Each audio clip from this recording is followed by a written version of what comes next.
Joining me live now is the Shadow Home Affairs Minister, Jonathon Duniam. Kevin Rudd, no longer here to help anymore. What's your reaction to his departure? They insist, the government, that he wasn't pushed by the White House, that this was a decision of his own making. Well, of course, we wish him well, and despite all of the ups and downs of the time that Kevin Rudd has been occupying the embassy in Washington, I have to say at the end of his time he has achieved some good things there, so I truly mean it. I hope he does go well into the future. What we do need now, though, from the government, given our relationship with the United States is at a critical juncture. We've got AUKUS on foot. There are a lot of goings-on around the planet the US are critically involved in. They're an important ally of ours. We need to know what the government's plans are with an appointment for a successor to Mr Rudd.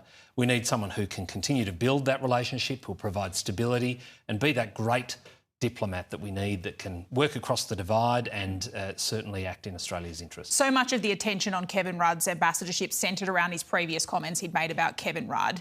Do you think this time around it's a non-starter? Anyone who's been critical of the president? I mean, it'd be a pretty long list if that were to rule people out. Even former Prime Minister Malcolm Turnbull, for example, that he would have his close relationship with Mr Trump in their time in office.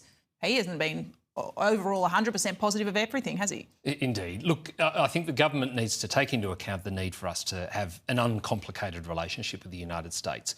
So when we've got someone representing our country, we want them focused on the things that we want to grow, that we want to see progress in and strengthen our relationship with the United States. Less time worrying about what they might have tweeted some time ago. The government have their work cut out for them, finding someone that can fill that hole.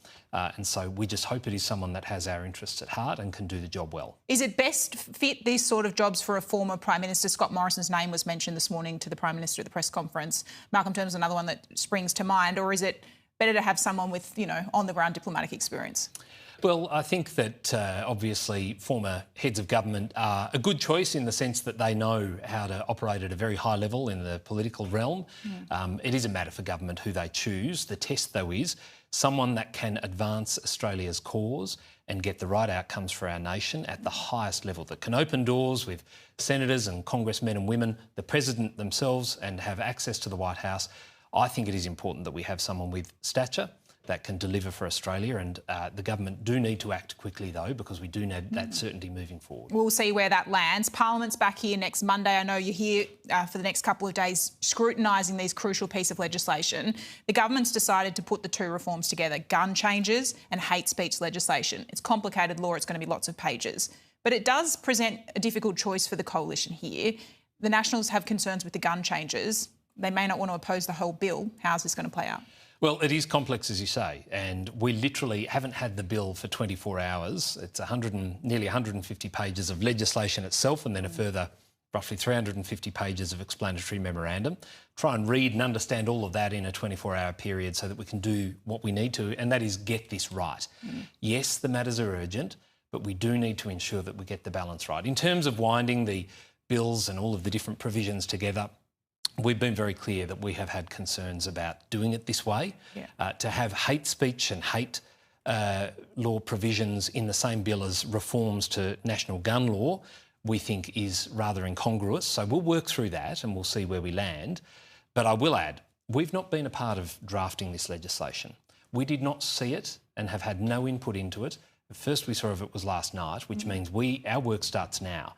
And if the community, if stakeholders raise concerns, we are going to be hoping the government come up with solutions. They're the ones who've got the resources. They've had the time to get this right in the nation's interests. It's not hardly the first government that ever's put together an omnibus bill, as they're called, jamming different things together. I also wonder if it's hard for the coalition to mount the case that this is rushed, given the opposition leader has been out there publicly saying Parliament should have returned on Christmas Day, for example. You wanted this to be rushed. Well, we wanted urgent action. The Prime Minister himself said that we needed urgent responses to what happened in Bondi. We don't in any way disagree with that. We also called for bipartisanship and cooperation. Now, we stand ready to work with the government. We are here now. We've got our hearings starting because we're available and have been calling for this in Canberra today on this legislation we've had for less than 24 hours. So while it's rushed and urgent, we do need to get it right. That balance is critical. And I want to ask you about the detail here on hate speech. The Prime Minister today referring to, whilst it will be illegal to promote hate on the basis of race, it will not apply to comments when someone's directly quoting from a religious text for the purpose of teaching. Are you comfortable with that exemption?